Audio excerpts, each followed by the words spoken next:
Well, someone who knows all about pressure and how to deal with it at the very top of the game is our next guest. Please welcome English cricketing royalty, Stuart Broad. Stuart, how are you doing? Very well, thank you. Thanks for having me. Yeah, pleasure. Now, we know you're a big F1 fan. I'm sure you will have watched the race yesterday. And we were just discussing with our other guests, about pressure, who's under the most pressure at the moment in Formula One. It seems like it's really getting to Charles. Obviously, he made a mistake yesterday.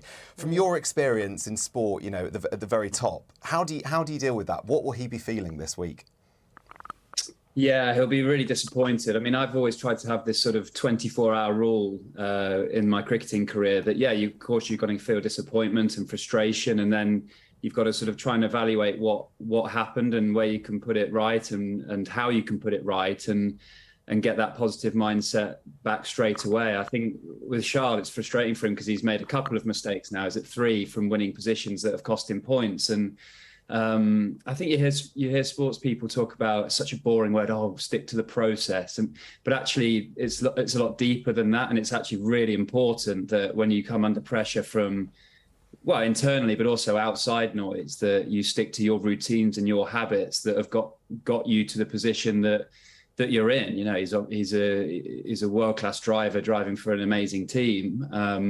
And he's had huge success along the way. So he'll have routines and mindsets. I've got a thing called warrior mode in cricket that if I feel nervous or under pressure before the first ball's bowled or something, I do these routines and keep my eye line above the stadium, all those sort of things that bring me back to playing club cricket on a Saturday in Melton Mowbray, whether I'm bowling the first ball in the Ashes series, it helps calm me down and just makes me deliver my skill. And I think those sort of mental processes, I only learned, I'm 36 now, but I only learned at sort of 23, 24, and probably took to us 25, 26 to have any real impact. But I think they're really important for every sports person to have, that you can evaluate. You can control your emotions much more in the heat of the battle, and also gives you something to evaluate at the end of our game or the end of the race. Well, warrior mode sounds like a really interesting way to put it. But, you mentioned that then positive mindset is such an important thing, especially in elite sport where pressure is so high. We've heard in recent times that, the likes of AlphaTauri have brought in a sports psychologist for Yuki Tsunoda. How much do you think that sports psychologists can be beneficial at that level?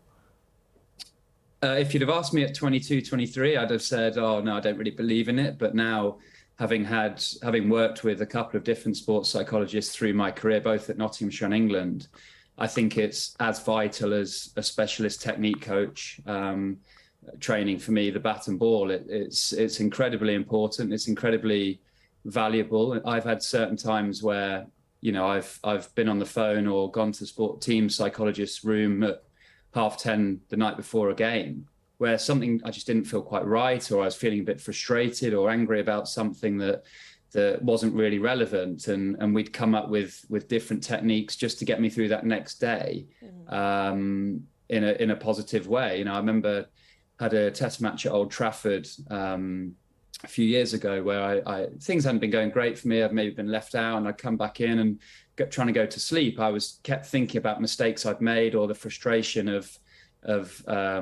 certain decisions, and the psychologist I was working with, this is we're having a cup of tea at 10:30, 11:15 at night, where I should be asleep.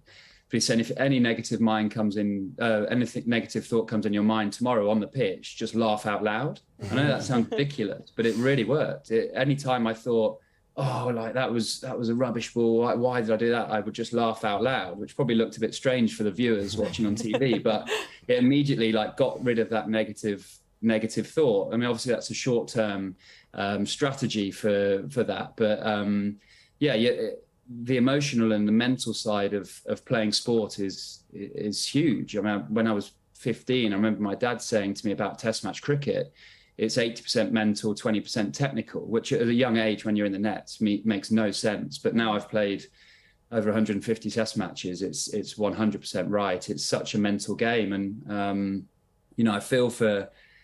I feel for the F1 drivers who get under pressure sometimes. It's a bit like the batters in cricket, because as a bowler, I can make a mistake, bowl a bad ball, turn around, and I get another go straight away. Whereas a batter can make a mistake or get a good ball, edge it to the keeper, out, and you spend the whole day going, why did I play that shot? Why did I make that mistake? And I'm sure F1 driving's that real similar mentality, that one mistake and you're out the race. Whatever you've done brilliantly over the free practice and qualifying and maybe the 30 laps into the race, it's all gone for that one mistake. And that's much tougher. It's much tougher being a batter in cricket mentally, and much tougher being an F1 driver. Yeah. What about the team, Stuart? Because obviously we've seen Carlos had an issue with his engineer yesterday. You know, there was a bit of discussion about whether he should or shouldn't come into the pits as he was racing Sergio Perez. And we've also seen a number of other strategy calls from Ferrari that have been suspect, to say the least. You know, as a sports person, when you're being told one thing by the people above you, you know, how easy is it to shut down that noise and maybe just focus on what you think is right in the moment?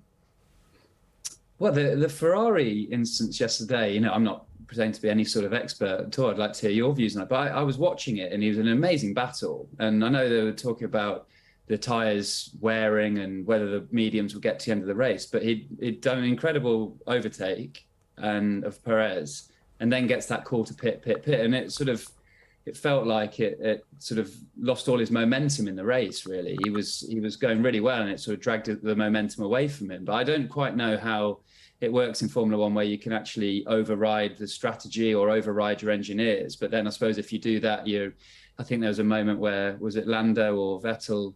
Was it in Russia where it was pouring down and he stayed on Lando, the tyre? I think, yeah. It went horribly wrong. So, there's got to be an understanding between the leaders who are not on the pitch and then the players or the driver who's doing the business. But a lot of times sport's about feel and, you know, energy and momentum. And it just looked like Carlos had incredible momentum in that little period. And could they have done something slightly different? But I actually didn't see much of the debrief and whether Sainz was angry or disappointed with that decision. But me as a fan watching, I was like, no, let him keep going. I want to see this battle, keep going and see what can come of it.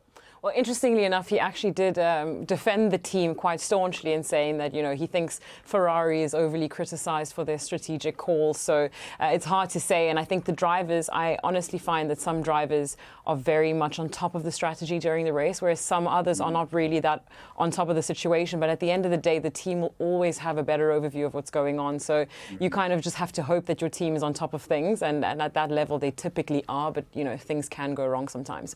But anyway, Stuart, we have had a couple of guests, really interesting guests on this show, and so many of them are unexpected F1 fans. So we want to find out from you, what got you into F1?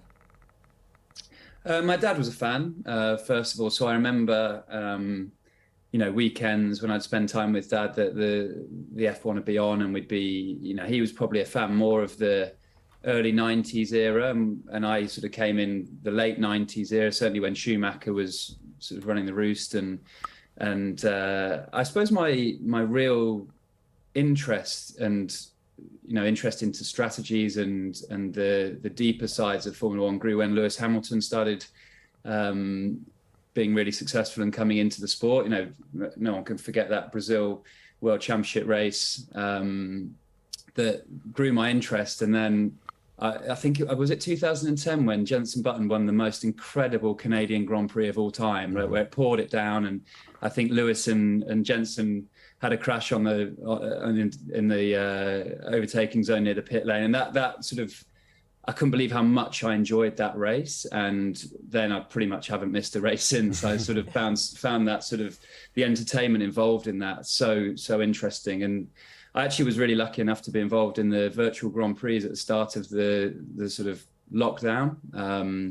And that just upped my level of respect for everything to do with racing. You know, I was spending hours and hours on this sim in my lounge, like practicing, and got on the grid and was seconds, if not tens of seconds behind everyone else. So it was, I've always had a great interest in it. I love following the season. I wouldn't say I have like a particular driver or team that I'm desperate to win all the time, which is actually quite a refreshing way to watch sport. You just watch it for the entertainment and the enjoyment. But I raced for AlphaTauri in the virtual Grand Prix, and Pierre Gasly sent me a message of how to tackle Interlagos, and I always keep a close eye out for how he goes, and he's had a really interesting journey from going to the big Red Bull team and back down. I always want him to do well.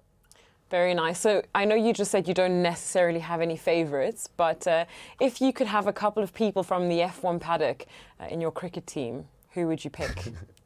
Can include team principals as well, by the way. Team principals. Yeah. Oh, Yes, Toto whoever. Wolff. I love Toto. I love everything about Toto Wolff. I just even like all the gifts that come up on social media as well. He's just perfect for them, isn't he? But Lewis Hamilton's just a born winner, isn't he? He's had such success, and he's got amazing calmness when things are happening around him, and amazing consistency. And I think as a British sports person, he's been an inspiration for the country for many years. So I think any sport you'd want someone like that, who's a proven winner, someone who keeps developing and improving and has an amazing drive to move everything forward all the time. Is you want people like that around.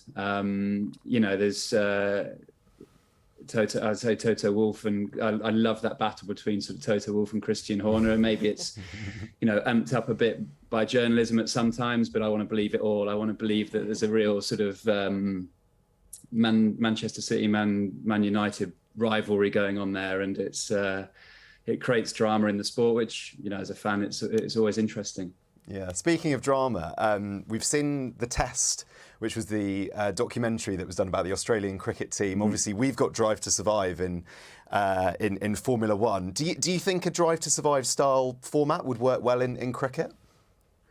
Absolutely, yeah. I mean, I think it's been incredible for the sport of Formula One, hasn't it? And we've got some American friends who were over a couple of weeks ago who'd never watched Formula One, watched this Drive to Survive, and now they're addicts. They absolutely love it. They can't stop talking about it. So I think any way you can open up the interest in any sport, get people involved in it. I mean, Molly, my partner, hadn't really watched F1 ever, and we watched those series. And now, I think when Pierre Gasly won at Monza, we were actually on holiday and we heard a rumor, he's winning. So we ran up to watch it on the telly, and I think she even cried because she was like that buzzing for him after watching everything he'd been through. So yeah, I mean, the amount of fans that opening up the sport has given Formula One and the popularity, I think any sport would be desperate for that sort of interest. And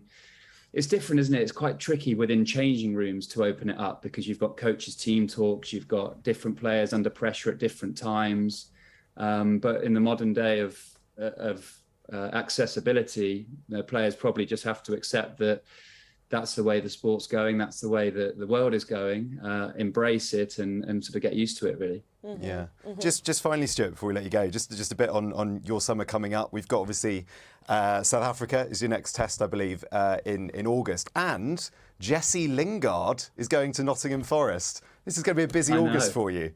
What a summer's business for Nottingham Forest. I mean, we got I had a couple of great moments in sport watching. One was taking my dad to Monza. This would have been, nearly 8-9 years ago now. And we just had the most incredible weekend, and going to the playoff final to watch Nottingham Forest get promoted to the Premier League, right up there as my favourite sporting moment. So yeah, Forest have really thrown their hat in the ring over the summer of making some incredible signings. So really excited for the Premier League season to get going. And yeah, we play South Africa in 3 test matches starting on the 17th of August. We play at Lord's, Old Trafford and down to the Oval, which finishes our international summer. So yeah, we've won 4 out of 4 in the test match arena so far. So it's been really enjoyable under Ben Stokes and Brendan McCullum, and we'll be aiming for a lot more throughout August and September. Oh, Stuart, look forward to watching it. Thank you so much for joining us. See you soon. Thanks for having me.